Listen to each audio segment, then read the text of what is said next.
기를 땅 라니는 그거 레딩도 보이지 아 이쪽아 이때 박진단 세제 바게탄 기염도 아주 상고가 타게 된다고 해 또 파점 들어가고 우리는 그때 인가 접다인 라니는 그거 저라면아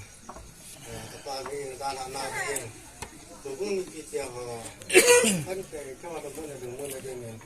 한 땀을 닦여 나가나 왠장이 이런 게 왠장가 그런 얘기는 일단 제가 나와서 나와서 지금 아빠께 전화 전기에 그래서 이제 나빠진 날 외진한 때문에 또 상황 또 아예 영상 본기 되는 거는 그날이 또 나에 이거 뭐가 라사 폰바는 너네 그 하는 파는 게 cái thì cái gì thì là hai cái khăn này làm được cái gì thì được cái nó nhiều những cái còn không là nó cái này mà tôi cái ba cái này gì là ba làm những chuyện gì cái là hơn cái gì ta ba cái mùa là sa cái mùa ba cái mùa cái gì cái cái ba cái này hay là cái ba thứ gì cái gì Adam là thứ gì cái gì tôi là ai cái cái gì bữa đó nó quay lâu tuần mua cái làm gì sao được mua cái nó quay cái lâu tuần bữa đó gì sao cái kiểu nó chúng liên bắt phải là cái nó gì vậy là tôi cái là ta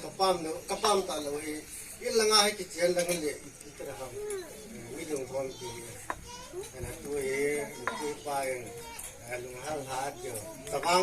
băng của cái này cái này là nó cái là ngay tập băng theo được chúng ta nó là cái là một số cái hàng hầm mua đúng hay là thì ai lại tôi lại một cái tổ loa tạo nên là sao cái như đó cái sự kiện này hiện à sao thì một cái những cái à đại diện xuống cái những cái là dùng hết rồi tôi ra rồi kéo ai là vai là ngày tuần là áp lâu là ngày là cái lâu hết là kêu là ai là vai là nhóm cái liên nào và cái